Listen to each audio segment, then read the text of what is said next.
So I have Google Translate here, and I have the simplified characters, which is what I learned, and then this is the traditional, which is what they learn in Hong Kong and Taiwan.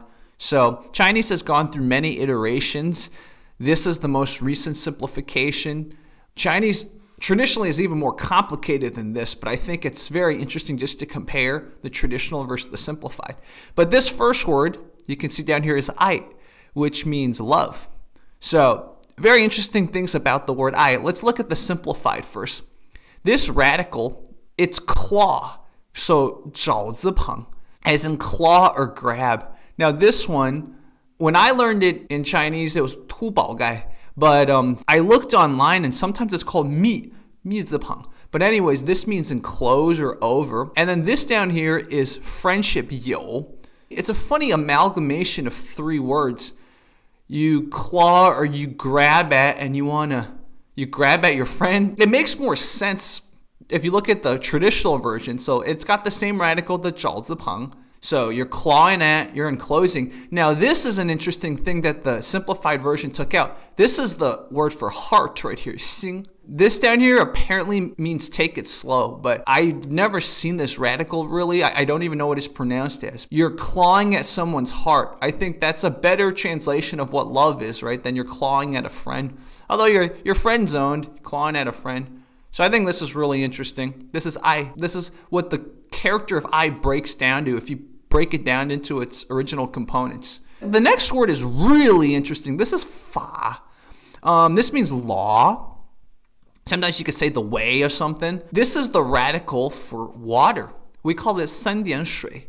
So this is water. This means go. So the way the water flows, basically, that's what law, if you break it down, is made out of. The way the water flows. And then I looked at traditional, and traditional apparently is the same, but I'll show you something really cool. So this is China's version of Google called Baidu, because Google's banned in China.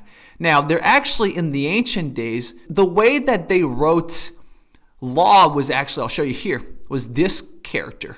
So it's the same radical, the water, and this is actually the character for unicorn shown here. So 智 means unicorn. So this is the Chinese unicorn. Basically, he was a very powerful creature that determined what right or wrong was. So it makes more sense, the ancient writing of law, which means the way that's right or wrong. I mean, this simplification kind of makes sense in its own way too. This came from a viewer, and I wanted to just thank him for it.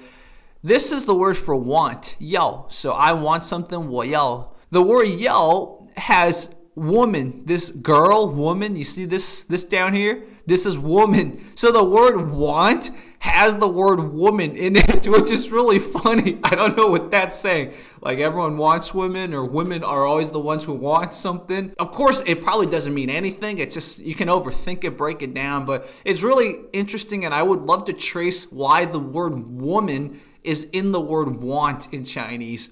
So I'll give you guys one more that I really like. This is Gong. So this is the word for bow. Now, what does it look like? Doesn't it look like a bow? I think this is really cool that the word for bow in Chinese actually looks like a composite bow. Like the Mongols' composite bow. Maybe that's, the word Gong's been around since before the Mongols, but it's funny that it looks like a composite bow. This is my list of my favorite words. Let me know what your favorite Chinese characters are and which ones surprise you the most. And leave a comment, press a like, and send your words my way. Thank you guys so much. If you want more of this, let me know too. Bye-bye.